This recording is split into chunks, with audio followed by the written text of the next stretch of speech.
There's a huge gap between the expectations senior managers have for AI replacing software engineers and the reality on the ground.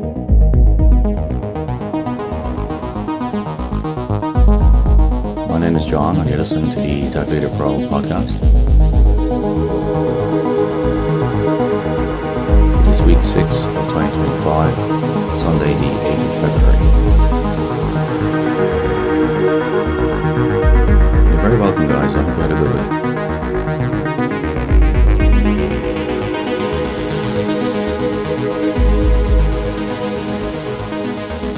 At a recent leadership workshop I attended for several days, the C-suite were excited about AI reducing their need to hire expensive software engineers.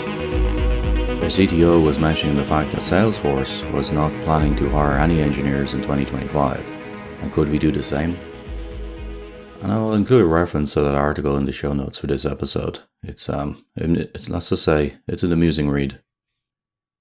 Thankfully, my poker face at the meeting prevented me from rolling my eyes, and instead I entertained it enough to offer to gather some feedback from my team.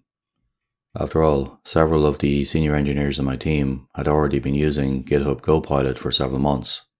I know this because I approved the licenses for them. So I surveyed them for feedback. This is what they told me.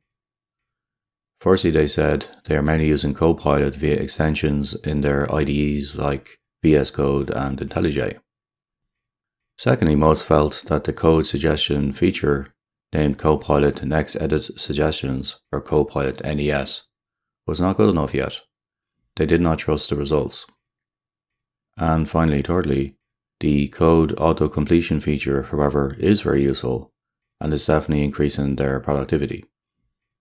Put simply, they're using AI for auto-completion of small blocks of code, but not for suggesting larger blocks of code.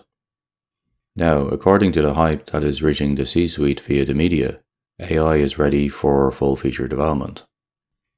When I think about what my senior engineers do each day, it is not just writing code. They also manage stakeholders, they debug issues, they read logs, they do design work, they write tests, they provide estimates, they escalate blockers, and generally juggle dozens of tasks and priorities each and every day. Perhaps in the future AI can handle all of that, but not right now. It's always a bit of a fool's errand to try to put an estimate on how long these technologies will take to mature, but my guess would be at least a decade from now. Software engineers are not just chatbots that generate code, so it is ridiculous to think that they can be replaced by that. I think at best we can think about an AI as being like a junior developer, but not a senior and not even remotely close to a staff or principal level engineer. So therefore in 2025, I am still hiring. I think this line of thinking for many in the C-suite of different companies is telling, however, and it implies their thought processes towards the software engineers that they have within their organization. In truth, I believe many non-technology companies resent spending any money on software engineering, and are therefore excited with reducing the expensive overhead that we represent to their bottom line. With that in mind, I feel like the shift towards AI is inevitable. So as engineers, we're probably better off embracing it rather than trying to fight it. So apart from worrying about the productivity gains of AI on software engineering, what else did I do this week? In terms of what I've been working on, I wrote a new blog entry called "We Are All Just Shouting at Avatars," and I will link to that from the show notes for this episode. Within the blog entry, I talk about the fact that we are all basically just avatars online, mostly anonymous, shouting at one another. And I don't believe this is good for society.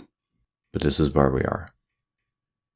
In terms of media that I'm watching this week, and I won't say enjoying this time, I've been watching season 2 of Severance. I really liked the first season of Severance. I found it very enjoyable.